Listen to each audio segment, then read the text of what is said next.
Hi there, Seacrest. It is Rabbi Leah here. Good Thursday morning, beautiful weather. I hope you get outside today and enjoy this gorgeous sunshine and that you have a wonderful day. I am back with you today to continue our study of the various Jewish movements, and we've called them by a variety of names: streams, movements, branches, denominations, although I prefer the words that are descriptors that make Judaism sound like it is moving and growing and changing, because indeed it is. And as we've studied up until now, we see that the changes that have taken place between the time of biblical Judaism, which was the time of Moses up until about 600 BCE, up until the present day, are have been the changes have been remarkable and enormous. And so um, I guess I could say this ain't your bubby's Judaism, and it certainly ain't your great bubby or your great great bubby's Judaism.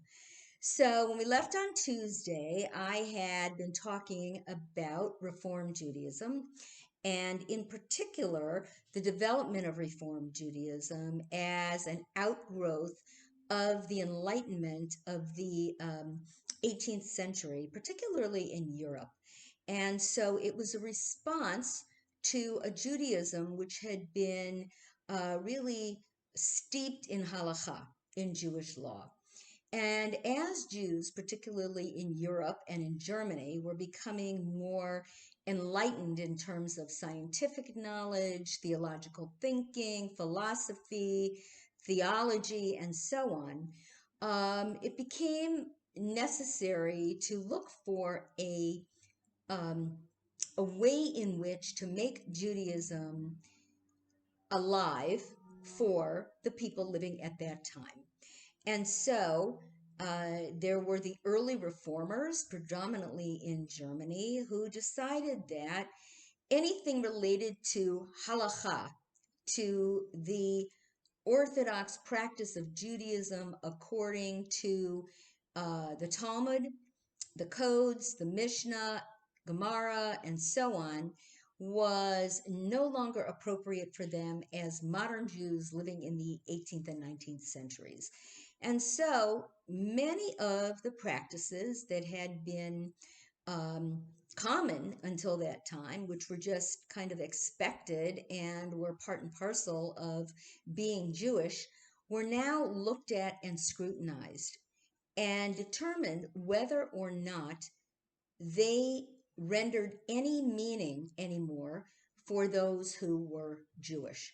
Now, in Germany and in other parts of Europe throughout the Enlightenment, we were seeing a considerable amount of assimilation. I mean, Jews were still uh, second-class citizens, and certainly we saw that later on in Germany in the early and mid 20th century. But there was kind of this enlightenment around other religions and acceptance of other religions. And Jews, particularly in Western Europe, were assimilating more. They were acculturating into their own environments in the European countries in which they lived, and were no longer seen solely as strangers and outcasts. And what comes with some of that assimilation and acculturation is, um, well, a variety of things, including intermarriage, including looking more closely at the elements of Judaism to determine whether or not they were useful and of significant meaning to the Jews of that time anymore. So, as we talked about on Tuesday, there were a number of practices which were kind of summarily um, sent away by these modern reformers, things such as kashrut, things such as uh, modesty in dress, things such as wearing tefillin, things such as wearing a yarmulke or a talis, or wearing fringes on one's garments, not just the talit, but the talit katan that's worn under clothing, primarily by men. And so this affiliation, known as reform, not reformed because it isn't over with, it is still going on, became increasingly popular and eventually, and now today, the largest stream of Judaism. 35% of all Americans who self identify as Jewish identify as Reform Jews. And so uh, there's a bit of a misnomer though. And the misnomer has led to, unfortunately, some tension, friction among the various streams of Judaism. Reform Judaism is not Judaism light, Lite, like light beer. Reform Judaism doesn't teach that a Jew can decide for themselves what they want to do. Do they necessarily or decide or dismiss out of hand some of the traditions, the rituals, the practices, observances of a more traditional Judaism? So Reform Judaism, it looks at what we call informed choice, or what one calls informed choice, which essentially means that instead of just dismissing something out of hand because it is part of an orthodoxy or an orthoprax, an orthodox practice, one embraces it, tries it, wears it, lives with it, and then makes a determination as to whether or not it is something that enhances one's Judaism, has no impact on one's Judaism, or possibly detracts from one's practice of Judaism. So I'll give you a couple of examples of that, and we can go from there. So one example that I can give you is this whole area of religious garb, G-A-R-B, religious clothing. And mainly by that, I'm referring to a talit, a yarmulke, and tefillin, which is not really clothing, but is an item that is added to what one wears. So for many, many, many years in Reform congregations, you would never see somebody wearing a yarmulke. Or if you did, perhaps it was somebody who came from outside that congregation, who maybe had a more conservative or orthodox practice, who was used to wearing a yarmulke. A talit was worn usually only by a rabbi and only when conducting an a morning service or possibly an evening service. Now, a tallis, just so that we get this clear, is worn by traditionally a male over the age of bar mitzvah age, so 13 and older. It is worn for the Shachrit service, which is the morning service, Morning, the service that's held in the morning. And it is worn on Yom Kippur, beginning with Kol Nidre and throughout the day. That's the only time a talit gadol is worn. So if you walked into a Reform congregation in the 20s, 30s, 40s, 50s, 60s, 70s, maybe even the 80s, you would be hard pressed to find a rack with talises on it. And if you had your own and put it on, you might even be asked to remove it. Okay? The yarmulke, the kippah, was rarely, if ever, worn. And having grown up in a Reform family and a Reform community, I don't ever remember seeing the rabbis I grew up with wearing a kippah. not even when they led services, not even for a holiday, possibly at a wedding, if the bride and the groom asked them to wear one under the chuppah. But that was it. So why? Let's talk about why. Okay, the yarmulke is not a piece of clothing that is biblically prescribed. There is nothing at all in the Bible, in the Torah, that talks about wearing a head covering for men. And so we don't read anything where Vayomer Adonai El Moshe, where God said to Moses, "You shall cover your head, and all the men within your camps and all their male children shall cover their heads." So there is nothing biblically prescribed about wearing a head covering. Wearing a yarmulke, or a different kind of a head covering, when attending a service or within a Jewish religious setting, going to a wedding, that sort of thing, is a minhag. It is a custom, not a mitzvah, a commandment. Okay? So the wearing of a yarmulke, according to Reform Judaism, was not something biblically mandated, that was a necessity. Now let's talk about the talit. Okay. A talis, on the other hand, is definitely biblically mandated. Not the thing that we see nowadays with the fabric and the fringes on the end of it, because they didn't have that in the time of biblical Judaism. But the mandate says you shall wear fringes on the four corners of your garment to remember God. And you are to have a white fringes, and you are to have a blue fringe known as techelet. And the blue fringe was a special fringe that was dyed in color by liquid from a special snail that we don't know if it exists anymore, although there are some who say they have found that ancient snail again in Israel. It's very expensive if you want techelet. I have the blue fringes on a couple of my talitot, but not on all of them.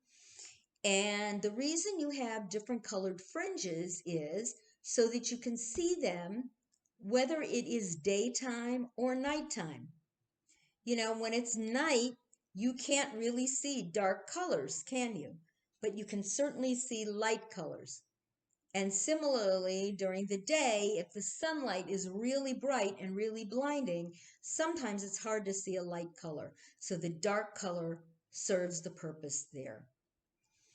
The talis itself that we wear nowadays is a rabbinic interpretation of the mitzvah, the commandment to put fringes on your garments. Because if indeed we were following exactly what the Torah said, we would be wearing clothing with fringes on every corner of the garment. Every man's shirt would have fringes on it. Every woman's skirt would have fringes on it if women wore a talis, and so on. So the talit gadol, the big talis, which is worn for religious services, is a rabbinic interpretation which created a garment that can be worn for religious services. The talit katan is the little undershirt type talis that's worn by Orthodox men underneath their clothing, and sometimes you see the tzitzis, the fringes, hanging out. Sometimes they tuck them in, sometimes they tuck them into their pockets, a variety of different customs. So we have two different items here of religious garb, one of which, the yarmulke, is a custom, a minhag, not mandated in the Torah to cover one's head. And in fact, not covering one's head was seen, or covering one's head, eventually using the yarmulke or the kippah, was seen as a response to Christian men who took their hats off in church as a sign of respect. So Jewish men covered their head when in prayer as a sign of respect. And we even read all kinds of things from various Jewish scholars, including Maimonides, who lived in Egypt for a time, and he wore a turban, and he had written that if it gets too hot, you may take your turban off. So I imagine that a turban was a lot hotter than a yarmulke, especially in the summers in Egypt. And so, like loosening your necktie or unbuttoning the top button of a shirt or taking a jacket off and just leaving a blouse on, those are all ways in which we can make ourselves more comfortable. Now, with the advent of air conditioning in so many synagogues, it's not always a heat or a comfort issue. All right, so we have the yarmulke and we have the tallis. And Reform Judaism said, these pieces of clothing or these accoutrements that one wears when one prays really are they're remnants of an ancient sect, a cultic sect known as the priestly cult that really have no bearing and meaning on our lives anymore. So they kind of threw those out. Similarly with the tefillin, which we wrap on our arm, on your non-dominant arm, which contain the same blessings that are inside of um, the mezuzah, the Shema, the Ve'ahavta, and so on. And so those were also seen as anachronistic and not something that, we would do as modern Jews. Reform Judaism, however, has become much more open and accepting to looking at these various modes of practice, ritual, observance, and saying, let me try it on for size. And maybe that's a great example with the ritual clothing, but it relates to other things as well. Let me see how it feels to wear a tallis when I pray. Does it add to my understanding of Judaism? Does it add to my sense of comfort? Do I feel closer to God when I say Shema and I lift that tallis up over my head and I hold those 4 tzitzit in my hands together as I chant the Shema? Do I have a greater sense of intentionality, a greater sense of kavanah when I am praying? Or is it just kind of a thing that I wear because I've seen a few other people wearing them? So 30 years ago or more, you would never see a male in a congregation wearing a talit in a Reform congregation. Now you walk in a Reform congregation and you go into a Shachrit service, a morning service, and many, many people are wearing a tallis. And in fact, many Jews are wearing a tallis at the wrong time of day too, and have to be kind of gently reminded that the tallis is worn for a morning service. Okay, so let me give you another example. Another example would be kashrut, the Jewish dietary laws. When the first Pittsburgh Principles came out in 1899, which we talked about on Tuesday, the whole issue of kashrut was thrown out of the window. Modern Reform Jews found it to be anathema to their practice, that it didn't give them any more of a sense of immanence, a sense of connection with God, a sense of connection with with other Jews, or a greater sense of feeling. And so that first Reform platform or set of principles in 1899 specifically said dietary laws. Okay. Well, one likes to think that maybe we have matured and seasoned a little bit, and that instead of just looking at these things and dismissing them out of hand and saying they no longer have relevance, maybe it became time to begin to look at things like kashrut and say, how can I make eating more of a religious practice as opposed to something that I just sit down and do, shove food into my mouth and do it 3 times a day or more, and it becomes a habitual thing. So the whole area of dietary laws and kashrut has become much more part of practice in Reform Judaism, but perhaps in a little different way from strict kosher rules. So, here in a nutshell is what I mean. The Torah has 2 very distinct forms of kashrut. One says that you shall not cook a kid, meaning a baby goat, in the milk of its mother. The other a set of kosher dietary rules talks about very specific things that you may not eat, such as pork, such as something that swims in the ocean that doesn't have fins or scales, such as you may eat birds of the that fly and fish of the sea. As long as the fish have fins and scales. And you may eat birds and other things that fly as long as they don't eat or consume the blood of their prey. So, in other words, birds like eagles and vultures and so on are not kosher because they kill small mammals and they eat them along with the blood of the mammal.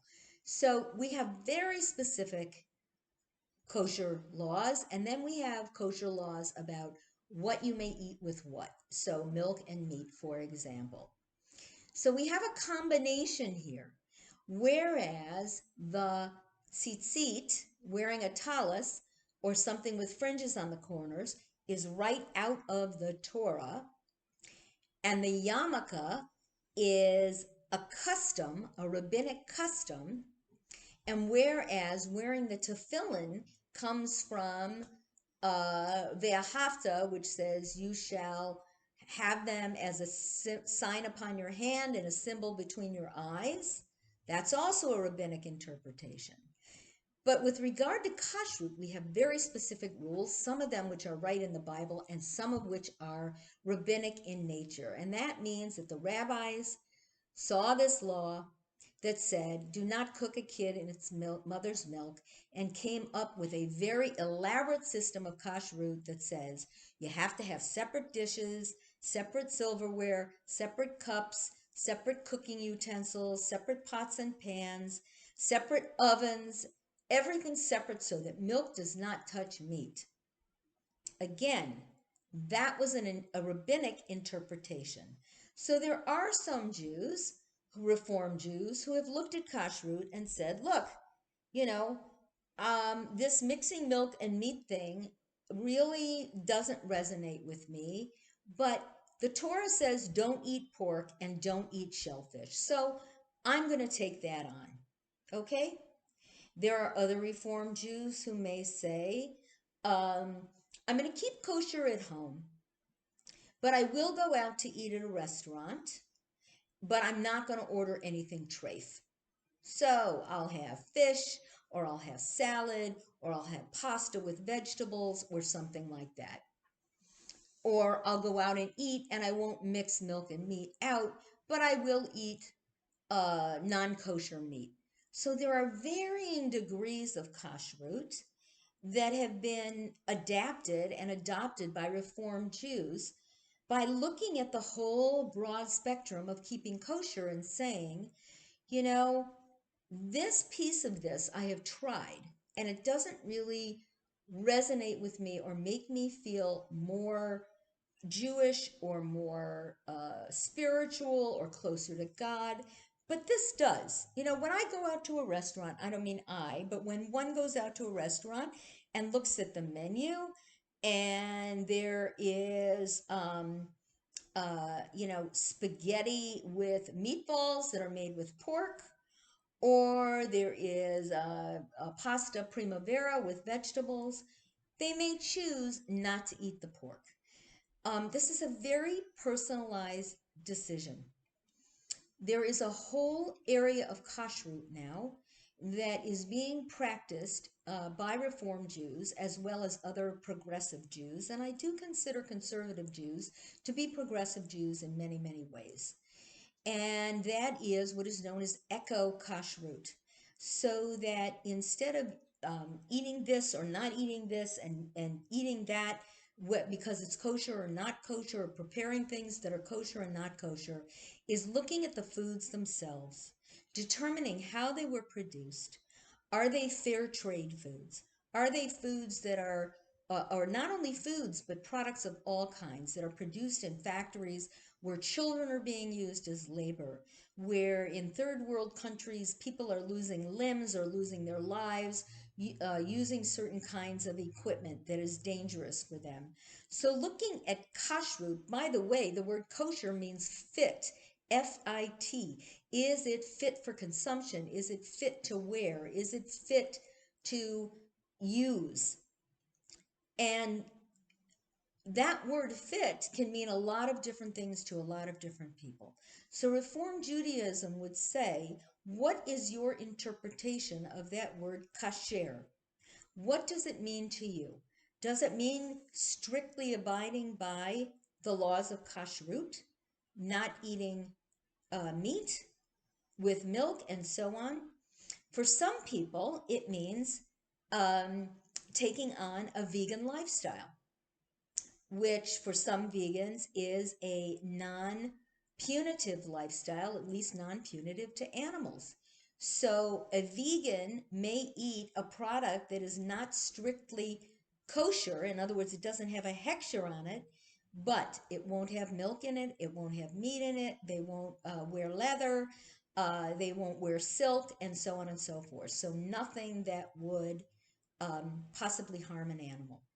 So Reform Judaism, again, is not Judaism light. It is Judaism with intentionality to look at the options and through informed choice, not just I don't wanna, or it's too much trouble, or it's silly, but to really look at it, to experiment with it, and then to make a decision as to whether or not it's something that someone wants to take on. Okay, I want to stop there. Next week, we will finish Reform Judaism, go on to Conservative Judaism, because there's lots of great things to talk about. But right now, I want to spend the next minute and 45 seconds talking about Wendy Vurick. Vurick, however you want to pronounce it, Wendy, our wonderful, wonderful Wendy. I'm going to miss her very much. Wendy has been an amazing support to me. Along with everybody in the Life Enrichment Department, of course, including Marissa and Carmen and all the other specialists in the other buildings. But Wendy did something when I first came that was an act of kindness that I will never forget as long as I live. And I'm not going to share that with you publicly because that's for me to know. But from that day on, I had enormous admiration for her. I think she is one of the brightest women I have met. We've had some wonderful conversations. As you know, the Spiritual Life Department is a department of one, and you're looking at her. But I could not have gotten along without the support of Life Enrichment, and absolutely not gotten along without the support of Wendy. She is bright, she is talented, she is creative. Some of the things I have seen her make and put together are just remarkable. And I wish her every success. She is, I don't think it's a secret, expecting another grandchild from her daughter in October. And so I wish her nothing but love and success with her grandbabies. And I wish her all the best on her move to Utah with her husband. And that it be a Nasiya Tova, a good and safe trip. And I will miss her. But I'm not going to say goodbye. I'm going to say lehitraot. Bye-bye. I'll see you again soon. As for you guys, I'll see you Friday night for blessings. Tomorrow night, 4:45. And lihitraot. Bye for now. Have a wonderful day. Bye bye.